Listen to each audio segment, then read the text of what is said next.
Hey guys, we're in the Second Story studio, and today we are joined by Ginny with Backstage Event Marketing. She's going to share with us what's going on around Midland, what she does as a mover and shaker, and she's also a member here at Second Story over there in the Centennial Tower. You can see her up there sometimes.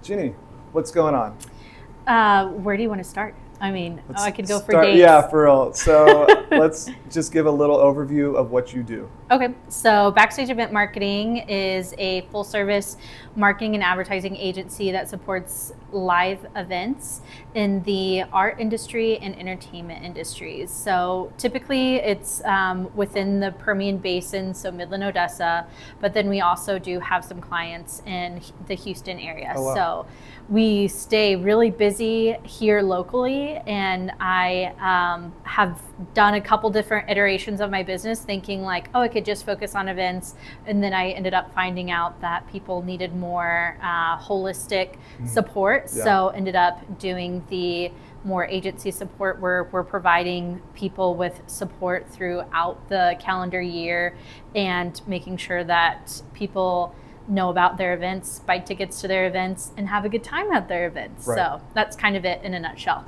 How do you leverage an event to more than just something sitting on a calendar? Yeah, so I like that phrase, more than just sitting on a calendar. So I always look at it as kind of a piece of a pie, and about 40% of the people who buy tickets in advance are like those dedicated fans. Mm-hmm. And then 60% are the people that are coming because it's an event or are coming because they're like looking for something to do. So coming because it's an event type of deal, like maybe people, it's a Friday night and you're like, oh, I want to go out, so I'm going to go out. What's going on? Like, what's happening this weekend? So, oh, this concert's happening. This is what we're going to do. Or people are like, hey, I want to get together. Somebody's coming in town, what have you. Let's look to see what's upcoming. So my goal is always to take that 60% and convince them to spend their entertainment dollars with my clients. And so a lot of that is creating an experience. And nowadays I feel like kind of post-COVID days, it's people want more than just something kind of transactional. They don't want to, they need something more than, okay, here's my money, here's a ticket, I gave you a concert, now go home. They want something a little bit more special. They want the photo ops. They want, if there's an opportunity for a meet and greet or something just kind of unique experience. Maybe there is like a specialty food item. Maybe there's a specialty cocktail. So all of those like little things that kind of make the event more of an event and more of an experience is a lot of what we do kind of on the front end to sell the experience. And then our goal is once people come into the doors and experience the event with one of our clients, that they want to continue to come back. So it's a no-brainer. It's on my calendar because I know I want to go, type of deal. Right. And I would say something I think y'all have been brilliant at is several spots here in Midland. I don't know if in Odessa, I'll walk in and bam, there's Riley Green cut out. And I was at, where was it? Is it Far West? Yep, Far West. There's 10 Riley Greens hidden around Midland, Odessa, and depending on when this airs, the contest will end on June 5th. But you can go take a photo of Riley Green, post it to your feed, tag Out West Midland, and the location that you're at for a chance to win VIP standing tickets. So that's a little fun thing that we're doing. And one of the things that without the Out West brand in particular is we're really trying to put Out West in real life everywhere. And so that's one of, again, kind of like a strategy that we have is you're not going to, everybody wants to go to this concert because they know it exists, it seems fun, there's going to be an experience, and it's not the alternative, which is I never heard about this event. Right. So it's like literally if you haven't heard about this event, in some ways you're under hard. Yes, you're working hard to avoid like our in real life marketing experiences of letting people know that there's a concert coming up. They don't know what they're doing. And traditionally, it's always been that way, actually. So my mom has been in marketing since the 70s. She graduated, I think, college in like 72 or 73. And so she's been doing marketing and publicity her whole life. And she always has kind of some stories that shaped her. And one of the stories is she's working at a TV station at the time doing sales and marketing for them, and she got told like, oh, you're just the marketing person, flavor of the week. Mom's like, there's actually strategy that goes behind it, and you need all of these things. It's all part of kind of the ecosystem of a organization and brand. And yeah, in a way, it's my engineer friends won't like this. I mean, you're a human engineer. You're a brand engineer. There's all these pieces and there's some models that you've got to go and say, this works really well with all these brands. And then you try to apply that model to the next brand and you're like, nope, it's back to the drawing board. We've got to re-engineer the experience, the visuals, all that fun stuff, which is, what we need. And so I think it's cool that we're seeing more of a lean into experience marketing. Yes. And I think y'all are just like capitalizing it so well. So something that I know you do with your strategizing is cookies. Oh, Art is referencing a lunch and learn that I did for Second Story a few weeks ago, and I did not intend on it being about cookies, but literally an underlining theme was cookies. And then afterwards, shout out to Fat Bottom Cookies over in Odessa. Gina is my gal, and she always helps me kind of create a little moment that is memorable, and it's done through cookies. Right, and that's not for like the clients per se, that's for your connections out there, the people that kind of help. And this is something I'm really big about small businesses doing, make brand friends. Yes. And it'll help propel your brand. And that's just so Midland, because that's West Texas, we're all word of mouth.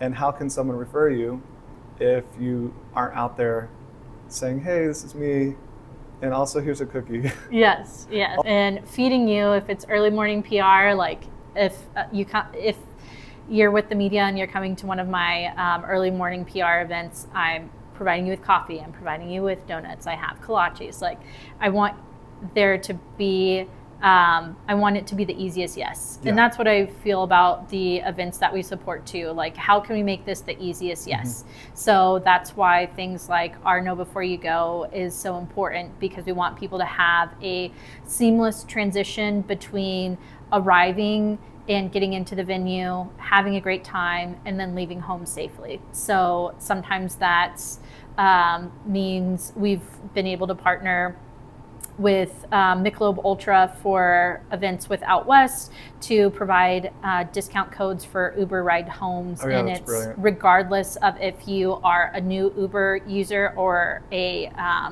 seniored Uber user, like many of us. So there's some things like that we've really done to just work with our clients to have that like seamless, good experience from arrival to leaving.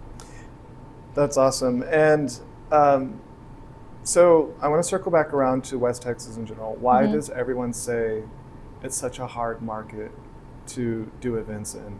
Or I shouldn't say everyone. People frequently say it's a hard market. I guess kind of going back to that, the stigma that there's like last minute ticket sales. And I think part of it is our ecosystem is changing as a whole in the Permian Basin, where this Carmen Bryant put it beautifully to me. She said that when she was growing up, she always felt like her generation was apologizing for Midland. And then the kind of millennial generation has become the champions of Midland. And I think that there's that stigma in 80s, 90s, early 2000s, that quote, there isn't anything to do here and people are transient, they leave on the weekends, it's a suitcase town. I feel like I've heard it all. And I can tell you that that's not the case anymore, because you have multiple things that you can go and be a part of. You have to choose what you're doing this weekend, because there are so many options. So I think that it has become maybe slightly harder to do some events because you're competing with so much more. And I think that's an awesome thing. And my business philosophy has always been an abundance. Like, there's enough room for everyone, and there's enough events for everyone. And I think, and there's been several times, and I know Art can say the same thing, where you schedule multiple events and you're going to multiple events in one day, so you can like not miss out on the FOMO and be a part of it. And even if you're going for an hour or less, still being able to go out there and support the events. That's how we keep events coming to our area and continue to have a mentality of, what am I doing this weekend, because there's so many options.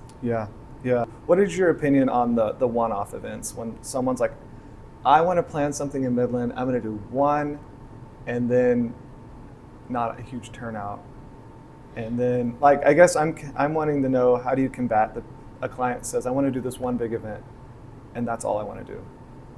So it really kind of comes down to like, what are the goals? And oftentimes when I speak at nonprofit events, that's kind of my message is, having fundraiser events are great, but what do you want people to come home with, and what are you doing this for? So if you're just, I'm raising money for the organization, but is there a kind of like more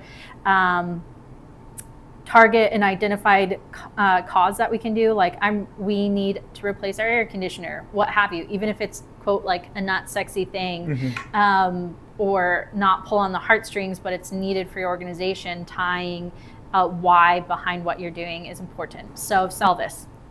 So if somebody's just like, oh, I want to bring Elvis because Elvis is my favorite, I think that he's so great, what have you. So I think that that's good if there's like a really high caliber artist that you're like, I have the money to just spend and bring them, like, come on, let's do it. But if it's I need this event to make money, then I feel like that's when we need to go back to the strategy, the why.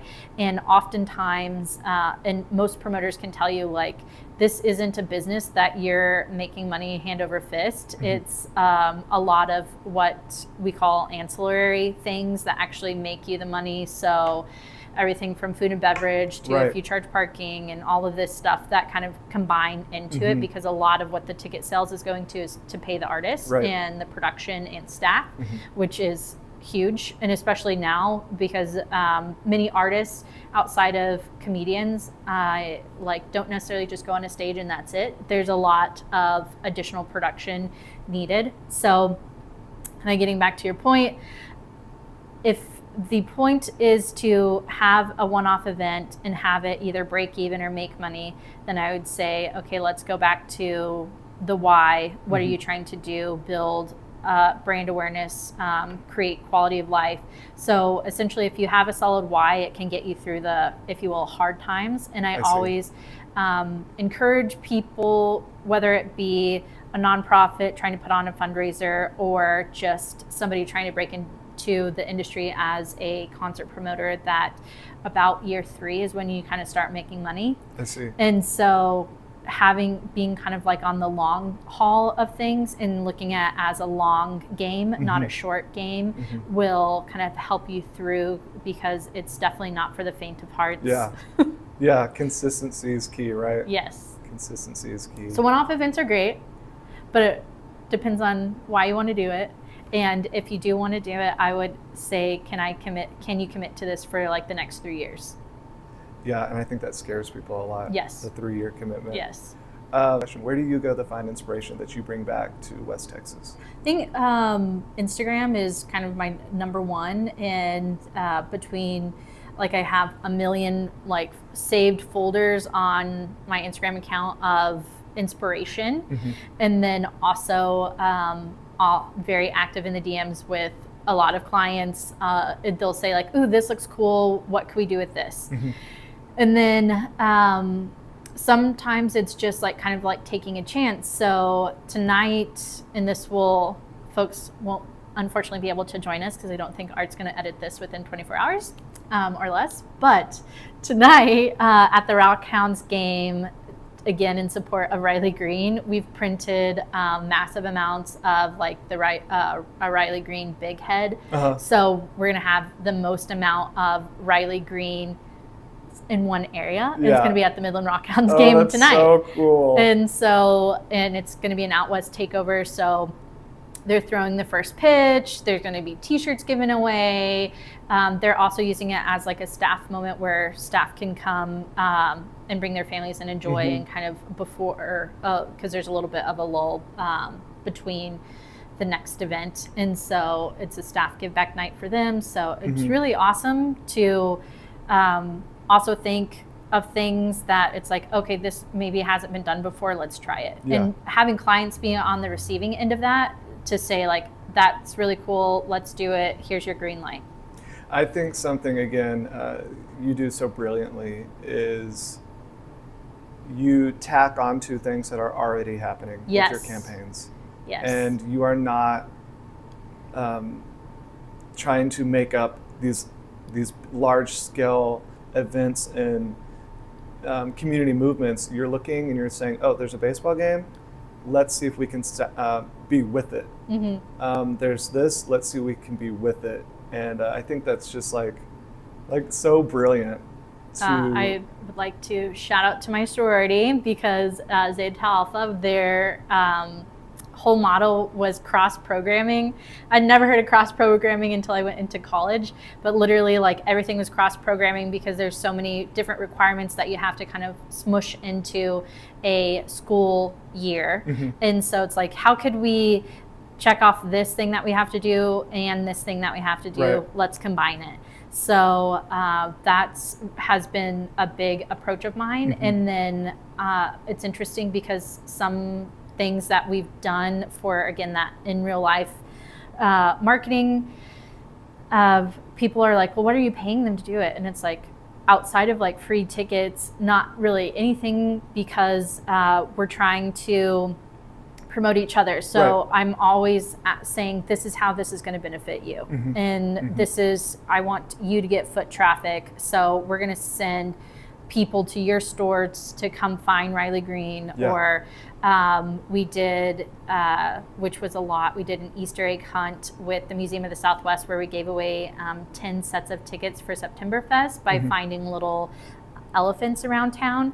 And I realize now 10 prizes around town is a lot, but everybody was on board that we asked to partner with. And again, the benefit is like people now have an invitation to go check out a business that maybe they didn't know about, were intimidated to come in, what have you, list goes on. They've just never gotten around to it. So now they have an excuse to come and experience one of our partners' establishments and get to win free tickets. I just love, again, trying to find ways that are unique, out of the box, and 9 times out of 10, like, my clients have been really great with giving me the green light to just try something new. I went to Taylor Swift's 1989 tour. But I didn't get in Know Before You Go or anything like that because I knew the promoters. So I didn't necessarily get some of the things that an average person would. So I feel like my experience is just like slightly different. But I think of like South by Southwest, and every time that I've gone to South by Southwest, which obviously like it's an elephant, if you will, in the industry. Film, music, all of the above, right? Yes. And so it's an incredible experience. And I would say that kind of thing has been the most like wowed going as an attendee. And I would encourage people, if they have ever wanted to go to South by, I would do the interactive badge, because the interactive badge gets you some of the kind of like digital and film, but then also the music. But the digital and film kind of component in stuff where they like kind of cross over has the most activations, because that's when the most people are attending the conference. And literally to live in Austin for 5 years and see a venue and space in one light, and then literally have these companies come and then take over everything from top to bottom and make it be almost like unrecognizable. And it's like, I was just here last week and this is like a completely, the only thing that's cool. The same is the address. But it's just insane, like the like little activations. And I think of Amazon Video did a thing with Good Omen, which is one of their series. And I'm never watched Good Omen, but I can tell you that their activation on Rainy Street in like, I think it must have been like 2018, so it was like pre-COVID, was incredible. So they like turned this bar on Rainy Street into a Garden of Eden. And so one of the things, it was like you had like a lush garden, then you had like this thunderstorm area, and that's where they had like clouds hanging down that also had like a light component to it. Everybody got an umbrella. I still have said umbrella. So there's just like so many random things that they just like really put you into this experience that and really immersed you with the brand. And so I feel like that's one of the things that I try to do for my clients is like, how can we be an immersive experience? How can we leave, make people feel welcome? And so oftentimes, again, kind of my like, if you will, strategy is sending out a note before you go, so people know how to arrive there, what to expect once they arrive. If there's anything that they need to know, be it a clear bag policy or you're going through metal detectors, so you need to like take a little bit more time to get there. Right. So that way you have enough time to get drinks. Here's all the drinks that we provide. Here's a drink special, all of that. And then also in having that mirror what you're sharing on socials. And then from like, as soon as the first person walks in, we're putting on socials, like this is what is happening, because on average, like 10% of the interactions that we're getting on socials are from people that aren't even at the event and being like, man, I wish I could come to this event, or I wish I wasn't out of town, or whatever. And so my thought to them is, okay, now I need you to sign up for a newsletter so you never miss another event. So doing some things like that, and then doing the event afterglow. And I feel like that's the most magical time, because I rely on my clients to give the person a great experience and want to come back. And so that comes down to their staffing, training, and overall like logistics, where I will help coach. Yes. That's that holistic consult part you were talking about. Yeah, that makes sense. But I can't physically obviously do all of the components that make up one event. And so the clients provide a great experience, and then my kind of like task afterwards is capturing that event afterglow. So hitting them with a thank you message. Here's our real recap of the night. Here are our photos from the night.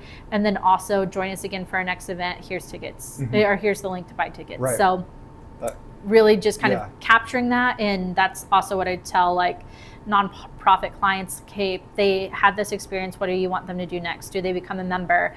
Do they donate further? Do they volunteer with you? So give somebody a reason to continue to interact with your brand. And so that way they can know, like, and trust you. Hey, Jenny, so thank you for being with us. Where can we all find you if we want to keep up on the events you're planning, your clients, and all the fun stuff you're up to? So head on over to Instagram. That's where we are the most active, and we're at Backstage Event Marketing. And there are 2 E's in that. So after Backstage, and event starts with an E. So you can see we'll do monthly posts that things that are on our radar and things that are not our gig, but we're excited about. So we have kind of like a monthly dump that way.